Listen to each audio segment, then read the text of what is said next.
Ayan guys, andito na ako sa Tayabas at maghihintay na ako ng bus na papuntang Santa Cruz kasi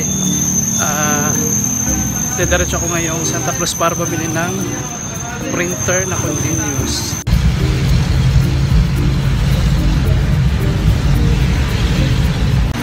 So andito ako ngayon sa Quezon Avenue para maghintay na ng sasakyan na papuntang Santa Cruz. Kasi nagkakaproblema ako sa printer ko lagi kaya bibili ako ng bago.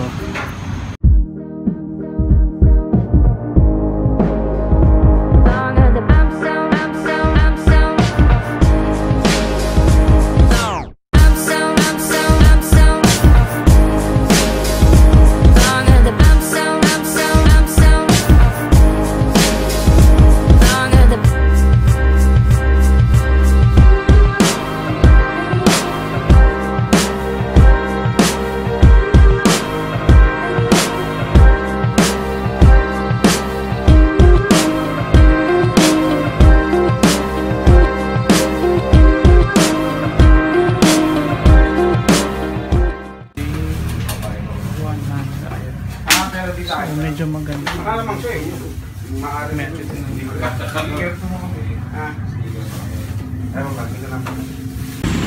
So ayan, andito na ako sa Pagsanghan. Nakabili na rin ako ng printer. Ito yung printer. Ayan.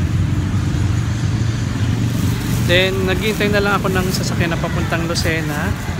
Siguro abutin na naman ako ng 2 hours sa biyahe kasi kanina 2 hours din. So kita-kits na lang tayo mamaya sa Tayabas.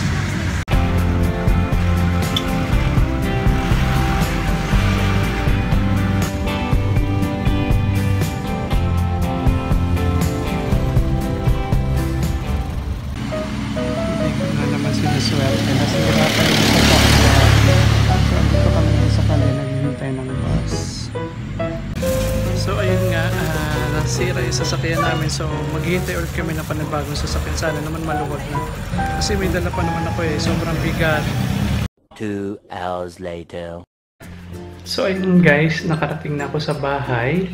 Medyo napagod kasi sinaswerte ka nga naman nasira yung sinakyan ko kanina. Nawalan siya ng naputol yung silinyador niya. So naghintay na lang kami ng bagong sasakyan at saka yun, sa sobrang punuan lagi, ginabi na ako ng dating. So around 7 o'clock na ako nakarating dito sa bahay. And ayun, masayang experience kasi hindi naman ako naligaw sa mga pinuntahan ko. Basta in-instruct lang sa akin, nakarating ako ng Santa Cruz nang hindi ko alam. Basta tinandaan ko lang yung mga landmarks na binigay sa akin. At ayun, nakuha ko na rin naman siya.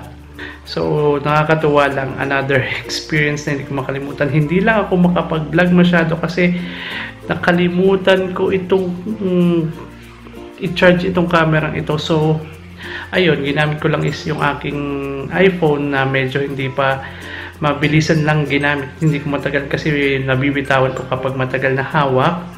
So, pasensya na kung yun lang ang nakuha kong mga video sa ngayon, mga subscribers ko. At sa susunod talaga, i-charge ko na siya bago ako umalis. So, yun lang guys. Ako muna ay mag-freshen up. So, mamaya ulit. 1 hour later. So ayan guys, nag-freshen up na ako. Medyo pasapa yung buhok ko.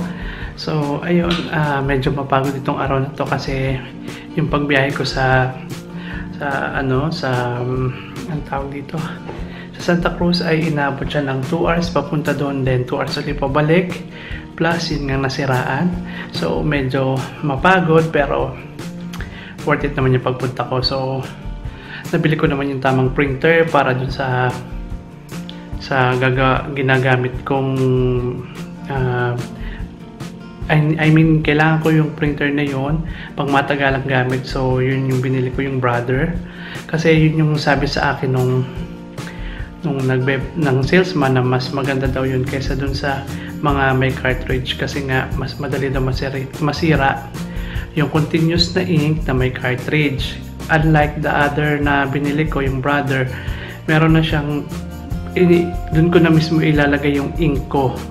So hindi ko lang talaga na i-video kasi sobrang pagod na ako. Hindi ko na kayang i-edit pa.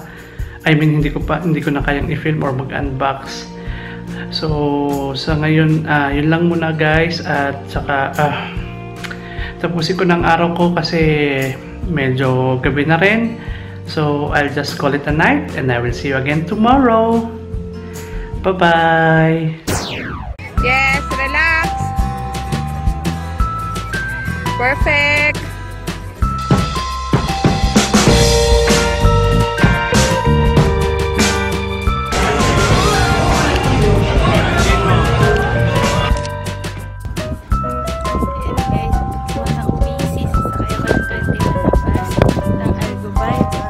In order ko long silog kasi na-miss ko na tong longganisa.